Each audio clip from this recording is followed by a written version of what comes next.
Now, did you have to do different product lines every year and change the binders and Change that, and then we made these six-pack carriers, and that became a huge market in the premium field.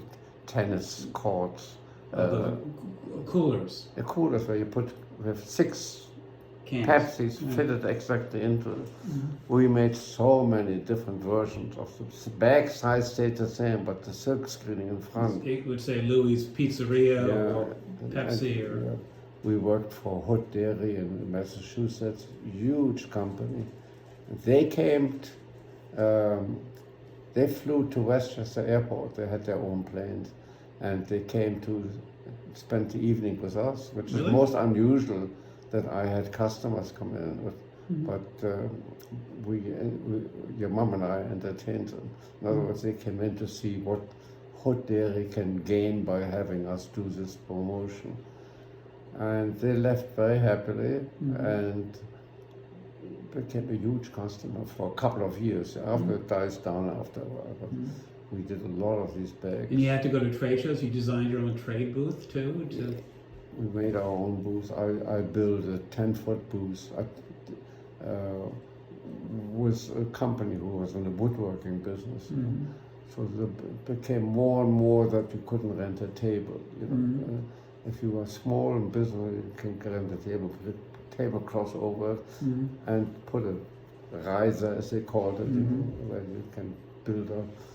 But we were too big for that already. We built this huge display.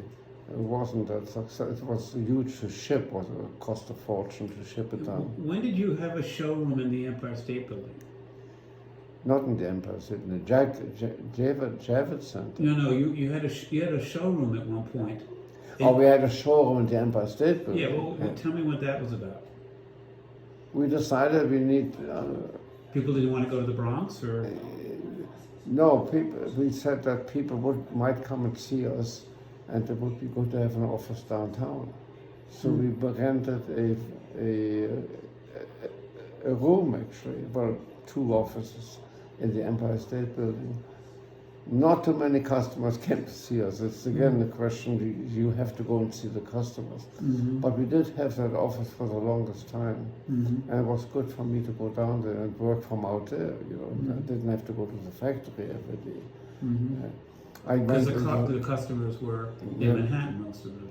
Most of them, yeah. And the thing is that I went up to the factory to check on how the orders were made, because some of the people working there, especially this one guy from Vienna, he had a way of manipulating the fabric down by a gauge. He could save money by buying thinner plastic, and customers wouldn't believe that he did, that we got the nerve to do that, but it did. We ran into a lot of problems by cheating on the material. You know.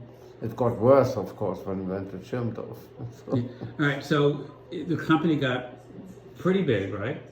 How many what was the biggest Prepac ever got? 400 people? Yeah, I think around. And you had a warehouse, you had a showroom, you had a factory. We had a huge warehouse right off the Major League.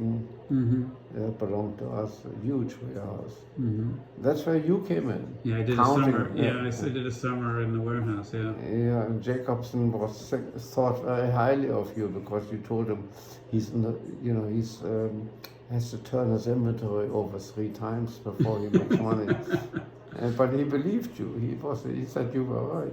That we were overbooked with so many products just sitting there. Right, because you had added more and more every year. Inventory, yeah. It became a big financial problem. But eventually he wanted to retire, right? And so Jacobson wanted to sell the company at some point? How old was he, like 60 or 55? Yeah, he was, but he didn't retire.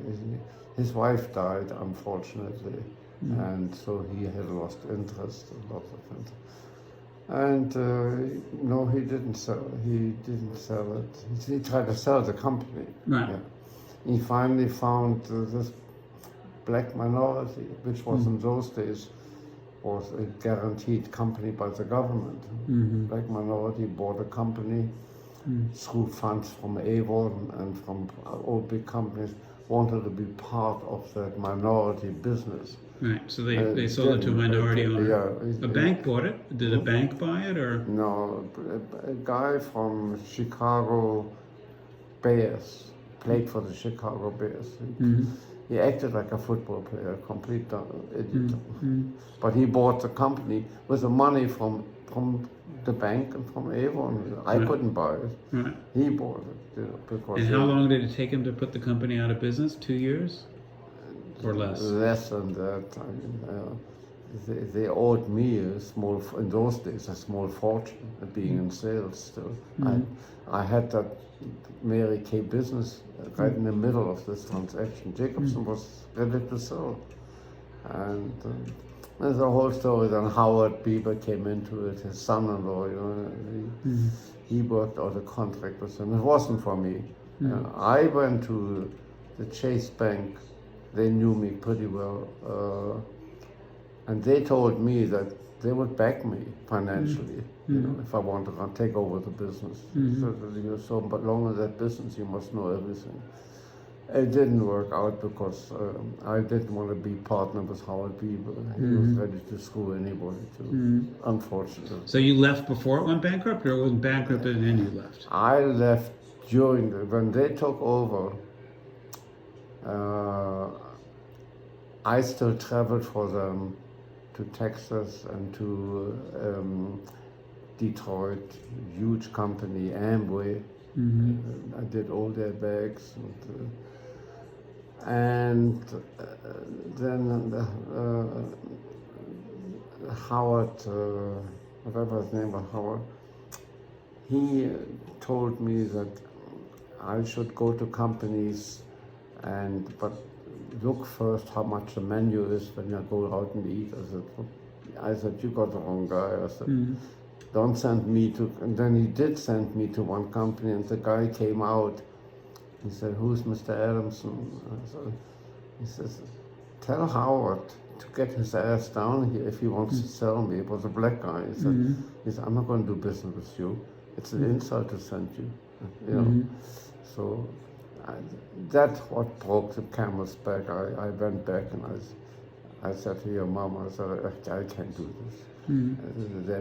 They're screwing the world left and right. Every invoice is being falsified. And they went bankrupt, and I left to work for Max first. Yeah.